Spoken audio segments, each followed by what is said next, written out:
Welcome to The Knowledge.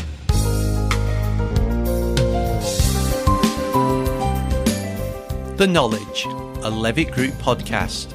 Advanced knowledge for senior marketers. The Knowledge is a podcast of the Levitt Group, a sector interest group for senior marketers within the Chartered Institute of Marketing. To find out more about us, visit our website at www.levittgroup.org.uk or read the show notes for this podcast. Hello and welcome to episode 9 of The Knowledge. I'm your host, Peter Domican. Today I'm talking to Roland Smart, who's the author of The Agile Marketer, Turning Customer Experience into Your Competitive Advantage. So to kick us off, can you give the listeners a bit of background on yourself, who you are and what you do? Absolutely. So I've been working as a marketer for most of my career. I started my career as a consultant, then I worked for several startups in the Bay Area, one of which was acquired by Oracle, where I now work in the corporate marketing group. I focused on a couple of different things while I've been at Oracle, including our community programs or a group called the Oracle Technology Network. And I have also done a bunch of work implementing some of the marketing technology that Oracle has acquired over the last few years, including the technology that brought me to the company. But if you've been watching Oracle, you know that they've assembled a very impressive stack of marketing technologies from Eloqua to Responsys to Blue Kai, Compendium, and a few others. So it's been an exciting time to be at Oracle. And where does your interest in agile marketing come from? So more from my experience in the startup world, for sure. I had the opportunity to work with a bunch of other marketers in that context who turned me on to agile marketing. And like many marketers, I discovered that I was doing some things that were consistent with an agile approach. I wasn't aware that of the agile approach at that time. But when I learned about agile, originally in the software context and how people were applying it in the marketing context, it made a lot of what I had been doing make sense, and it helped me really kind of advance the approaches that I was taking, because I was able to sort of tap into a community of people who were thinking about agile in the marketing context and who had done a lot more work than I had. So that's how I got introduced, and since that time, it's been something that I've pursued in a range of different capacities. At Oracle, it's a very different environment than the startup companies that I was working with. And so Agile is something that on the marketing side of the house is not very common at Oracle yet, but there are groups like mine that have started implementing Agile and trying to make it work inside of a very large enterprise. Okay, we'll come on to that a little bit later. Before we dive into the detail, could you tell us what you mean by agile marketing and how that differs from more traditional project management? Agile marketing, I think of as being a philosophy or as an approach that acknowledges that we can't predict the future very well, or that is adapted for situations where our businesses are experiencing a lot of change, where there's a lot of change taking place in a relatively short period of time. Very relevant for businesses that are being disrupted by technology innovation, let's say. And it addresses that inability to be able to predict the future by doing or making small investments in an iterative manner to zero in on validation or product market fit. So for me, being agile is adhering to the philosophy or the approach. It's about adopting an agile method, such as Scrum, and the associated practices that go along with that method.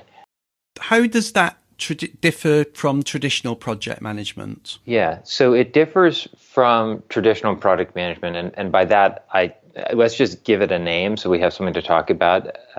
Maybe we could use the term waterfall, which I think is how most traditional planning is done. Yeah, and that's the sort of stuff that people see on Microsoft project plans, if people still have that. Right, of course. Yes, a lot of people do still have that, and they certainly use they use Gantt charts to sort of map the waterfall process and the stages that go into getting something done. So it differs from the traditional planning approach in that approach is what I would. Another sort of way of describing that approach in a simple way is to call it a sort of measure twice, cut once approach, which is basically that you're going to have a lot of investment in requirements gathering and planning up front. When that work is done, the project gets handed over to design. When design is done, to development, and so on, until you launch this fully featured experience many, many months later. With the Agile approach, instead of having each of those phases take place in sequence, a designer, a developer, a product owner, a tester, they're all working together on a cross-functional team. And instead of that measure twice, cut once approach, it's the sort of measure, cut, iteratively approach, where the team has an idea for a minimum viable product or a small version of the product or service in question, and they work on launching a very small version of that thing to validate that they're headed in the right direction. And then month after month, they continue to add to the thing that they've launched as they, again, zero in on product market fit or continue to validate the direction that they're headed in. So it tends to, again, I talked about Agile as an approach or a philosophy, which acknowledges that we're not very good at predicting the future. And that can be quite problematic when you're leveraging the waterfall approach, because even though you may measure twice, most of the time we're wrong about where we're going to be in 6 months from now and a year from now. I think most marketers have had the experience of writing an annual marketing plan and finding that it has been, it's no longer recognizable, let's just say, at the end of the year, right? They have not adhered to that plan. And so Agile avoids that and avoids the costs associated with that and helps us make much smarter decisions about where we invest our time and resources. Let's pick that up a little bit later, but to get into it in a little bit more detail, what are the underlying principles behind Agile? I'm sure some of your listeners are familiar with the Agile Manifesto that was written a long time ago, over 15 years ago, by some very influential software developers. And it was written really for software development. So that document is structured by having a set of values and a set of underlying principles. So marketers interpreted the original Agile Manifesto into a document called the Agile Marketing Manifesto because they recognized that Agile needs to be interpreted for our discipline. But that document has a similar structure to it in that it has some values and it has a set of underlying principles. And I won't go through all the principles, but some of them are about making sure that the customer is really at the center of the designs that we invest in, rather than a business objective that doesn't have the sort of central benefit to the customer that's driving it. This idea that we need to be able to embrace change and be able to respond quickly rather than adhering to a long-term plan.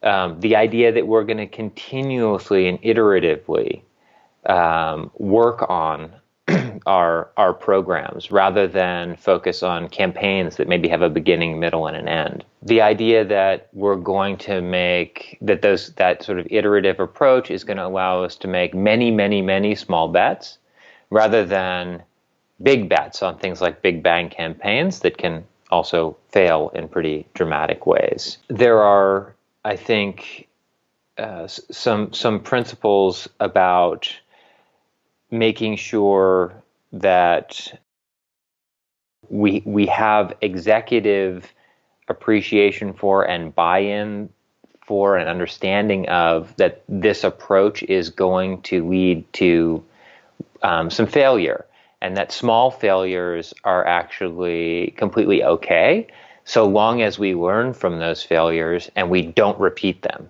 so that we're continuously learning about where product market fit is or where validation is.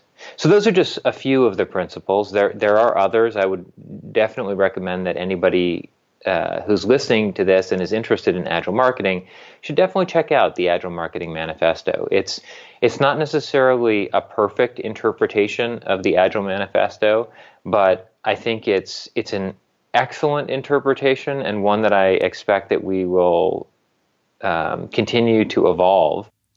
There are different types of Agile, for example, Scrum and Kanban. Can you talk us through these, where they come from and how they work in a marketing context? Just at a high level, I think of Agile as an approach. Then there are methods which help us make that approach actionable, actually put it to work for us. And then methods really just bundle together a set of practices, actual tactical things, rituals that we do in our day-to-day work. And so some of the most common methods out there, you mentioned two of them, Kanban and Scrum. Scrum really comes out of the Agile tradition, and it includes practices like having cross-functional teams, doing sprint reviews, having scoping meetings, these kinds of things. Kanban, the other method that you mentioned, actually comes out of a related tradition, but a slightly different one. It comes from Lean and Lean manufacturing, which that will remind many people of the Toyota production system. But for the purpose of this conversation, I think it's completely acceptable, and I see more and more people really talking about Agile and Lean as in the same breath and being so closely related. In fact, I would say that there's a convergence happening in the marketplace between Agile and Lean. So Kanban as a method comes more from that Lean tradition, and it prescribes slightly different underlying practices. Now, if you were to think about the different methods as they relate to each other, Kanban is a little less prescriptive than Scrum. Kanban is a much smaller set of underlying practices. It's a simpler method. It does not require, for example, cross-functional teams. It does not require scoping all work items before you put them in your backlog. The central idea of Kanban is that it's about visualizing the work that's being done, and it does that by using something called a Kanban board, where there are the different columns where you denote the state of the work is in. So the simplest version would be, to do, doing, and done. Most of our production processes are much more complicated than that, of course, but the idea is that you break down the work that you're doing into tasks that are moving across this board. And one of the central ideas or constraints in Kanban is that each one of those columns has what's called a work in process limit. So that basically says, let's say one of your columns is design. It says that you can only have 3 or 4 things in design at any one time. So you don't get to add a new item to that column and move it from left to right across the board until something exits that column to the next stage. And so it's a way of following the work that you're doing through production and insulating your teams, or allowing your teams to focus on an amount of work that they can in fact handle. Now, Scrum is quite different in the sense that the primary constraint in Scrum is not a work in process limit to the stage of production. Instead, Scrum prescribes time-boxed releases. So it basically says, we're going to, in this amount of time, we can do X amount of work as defined by story points or or working hours, and we're going to sort of line up, we're going to estimate all the work that we think we can do in this 1 month period. We're going to basically put that stuff on. You can still use something that looks like a Kanban board. Sometimes Scrum does visualize the work. And you would sort of follow that work across the board until you get to the end of the sprint, and you would release all of it at once. That is different than the way the Kanban works. Like Kanban, you can release at any time when something gets through the process, right? So it's more of what's considered to be a continuous deployment approach. There are many, many differences between Kanban and Scrum. I could talk, I have actually given trainings where we spend almost a full day on these two methods. The one thing that I would say is that for most marketers, I recommend that they start with Kanban because it's much less prescriptive, it's much easier to get started with, and you can always add practices to the method of choice. Methods are something that you're always going to tailor to your practice. So while you might start with a simple version of Kanban, you will iterate on the method itself over time. And that means adding some practices and getting rid of some practices. And over time, what I see is quite common is for marketers to add more practices over time and sort of start moving towards Scrum. Oftentimes, marketers are actually using something called Scrumban, which is a combination of Kanban and Scrum. Yeah, it's not quite the same as software development with marketing in the sense that some things are easy to estimate and the more creative side is more difficult. Absolutely. I think marketers really struggle with actually everybody struggles with estimating what it takes to get something done. It can be very challenging to, for example, provide a scope to a content project, for example, that might have research, that might take you in really unexpected directions, where something that has very, very clear requirements in an engineering context can be quite well defined. So this is a challenge for marketers. It's one of the reasons why I think starting with Kanban can be very helpful, because it doesn't require that you specify scope or estimate scope very, very well. What are the other challenges that teams face introducing Agile? Yeah, I think one of the biggest challenges that we hear a lot so I co-host a podcast with a guy named Frank Days called the Marketing Agility Podcast, where we just talk to marketers about their experience using Agile, the good, the bad, and the ugly. So there are themes that have come up in our conversations with many, many marketers. One of them has to do with scale and how to scale Agile across a marketing enterprise. And I think of a couple different dimensions of scale. There's sort of scaling horizontally, which is building up more and more implementation teams.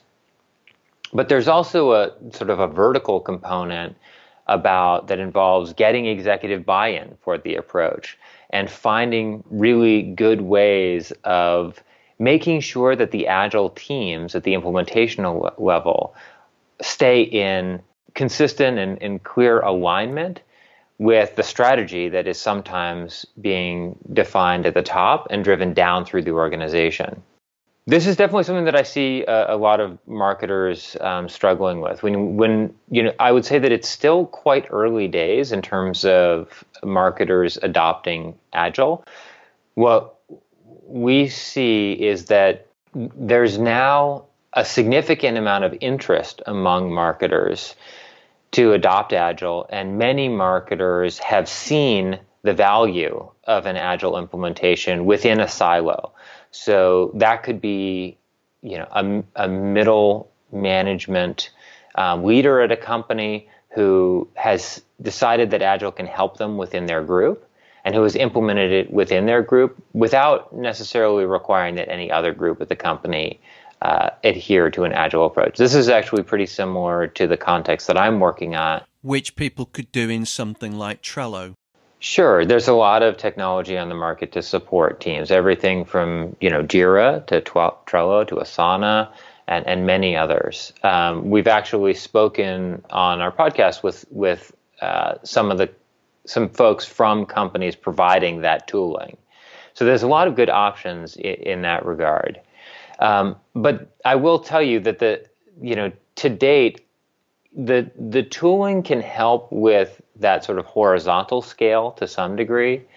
It doesn't necessarily help with the vertical scale and getting the buy-in that will help Agile as an approach go beyond just that sort of entrepreneurial leader and become something that really helps transform the way that a company approaches marketing across the board. So that's what we see. Those marketers who are really successful using Agile within their area, the biggest struggle that we hear about is how do we get it beyond the area that we're focused in to get the rest of the company embracing this so that we can, really make great strides and be much more competitive. What do you think are the concerns of the leadership team then in this process? Yeah, well, this approach really requires a pretty significant mindset change. It's an empowerment model. It's a model that gives a lot of autonomy and decision-making power to the Agile implementation team. And it recognizes that they are really closest to the information and the data that's coming in on the ground. And because of that, they are often really in the best position to make decisions about, whether to pivot left or right and how to zero in on product market fit or validation. Giving these teams more power is a challenge. I think the other challenge is related to a comment that I made earlier when we were talking about principles, is about the acceptance of, understanding of, and willingness to put things out into the market that are going to fail. I've certainly seen this in my work at Oracle, but even at small companies too, where nobody wants to put something out there into the public eye that's not going to succeed. The reality is that's generally actually not the way that customers feel. That's the way that companies feel. Customers are willing to engage with companies to try new things and to provide feedback. And in fact, if they can have an open dialogue and they can have an influence over the product and service, they tend to build a stronger affinity with the brand and with the company. So it's a real challenge, though, to get executive mindset to a place where they're really comfortable taking that kind of approach. Well, particularly if you've got a strategy that's set out for a year, 2 years or whatever, and if you're constantly iterating with that, it doesn't tend to fit with that sort of strategic viewpoint and that reporting up philosophy. Well, certainly, there are some businesses that have, strategies that look out 2 years and where those strategies are very well thought out and where they are able to actually quite effectively predict the future. There are businesses like that. And for those businesses, Agile may not be the absolute best fit because waterfall can actually be highly efficient and effective if you happen to know exactly where you're headed. But that is not the dominant, scenario that I'm seeing in the world today as a marketer.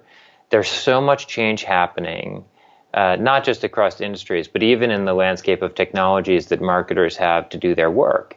And so there's just a tremendous amount of change and disruption taking place in this environment. And I think that's part of the reason why we see marketers so interested in taking on Agile. Because it's getting closer integrated with the innovation and development. So in a sense, the marketing isn't a standalone function of, well, we've made this, you go and sell it. Well, I just think in general, there's a lot of change in the marketer's world. Their roles are changing, the technology is changing, the companies that they're working for are being disrupted by innovation taking place The other thing that's sort of just worth acknowledging here is that Agile is not necessarily a holistic solution for marketing. So it doesn't, I don't think, replace entirely waterfall. I think most marketers that we talk with they are using both Agile and waterfall. Now, they're trying to shift much more weight onto Agile, but the approach, as I said, is relevant for certain kinds of challenges and environments. And there are some things that we do as marketers that we actually can predict very, very well, right? I mean, I can tell you next year, Oracle is going to host Open World, right? Our biggest conference. And it's going to be an event that, to be frank, we need to start planning it 3 months after we finish the one from the year before. So these are things that, waterfall, or at least a backbone of waterfall, it's going to be part of the mix. So talking about planning, how does Agile fit in with the budgeting process? Yeah, I see Agile in the financial context kind of being the flip side of this. We talked about the mindset change required by management to empower teams. I think this is the flip side of this is where financial management comes in and can get them back some of the comfort that they're looking for. And that's because, right now, the CFO gives the marketer a bag of money at the beginning of the year. And when they do that, what they're basically saying is, here is an absolute top that you can spend. Do not go over that line. Most marketers or managers know that, there are consequences that are not very good if you spend more than you've been allotted. But the thing that the CFO, I think, doesn't necessarily think about as much is that it also sets a bottom. Because most marketers recognize that if they don't spend all the money, there's a good chance they're not going to get it next year. And so they end up spending things they manage their budget fairly conservatively because they don't want to go over.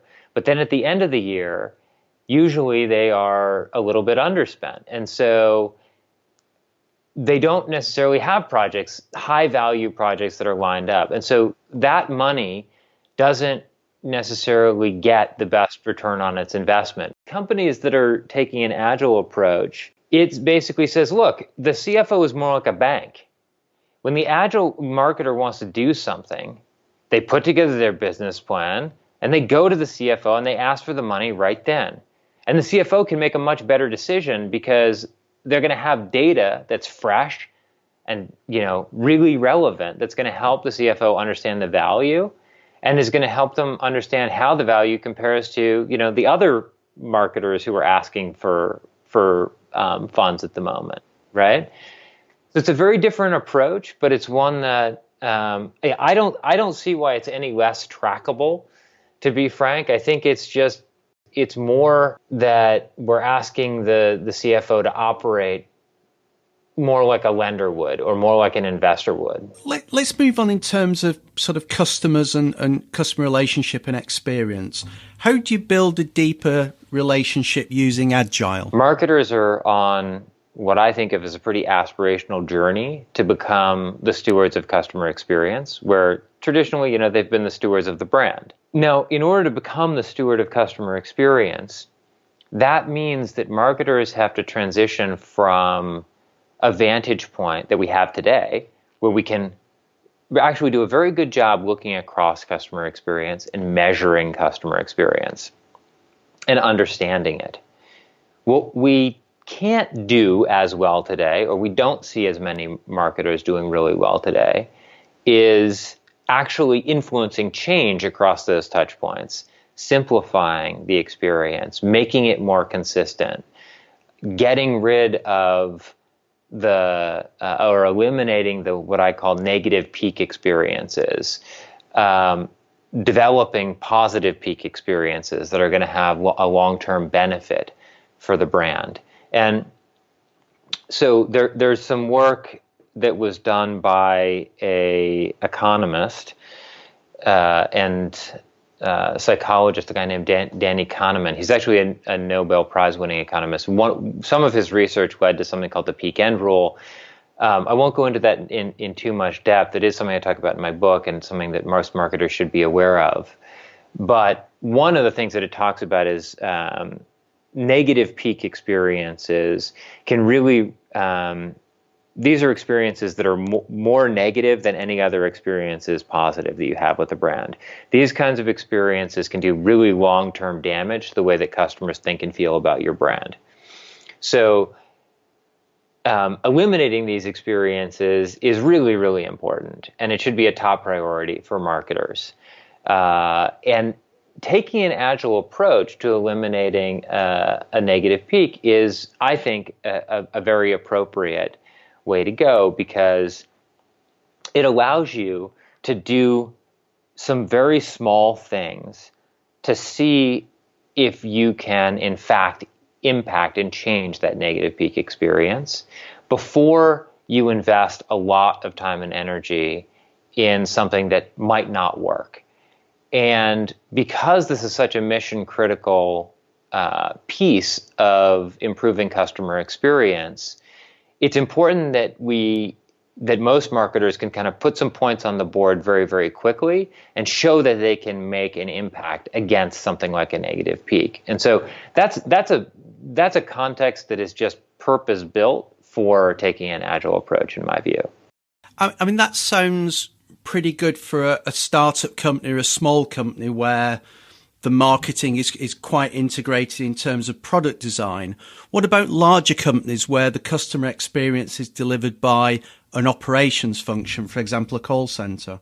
So this is interesting. I mean, I think now you're kind of getting into the realm of some of the challenges that we're facing at Oracle. But any large enterprise, I talked a minute ago about the fact that marketers are in a great vantage point to understand customer experience. They're not always in such a great place to actually change the customer experience. Well, I see Agile as being as serving as a substrate for collaboration between marketers and those organizations that own that experience. And so in many cases, a lot of these experiences are managed by product management. And, Agile has much greater traction within the product management world and the engineering world and the software development world.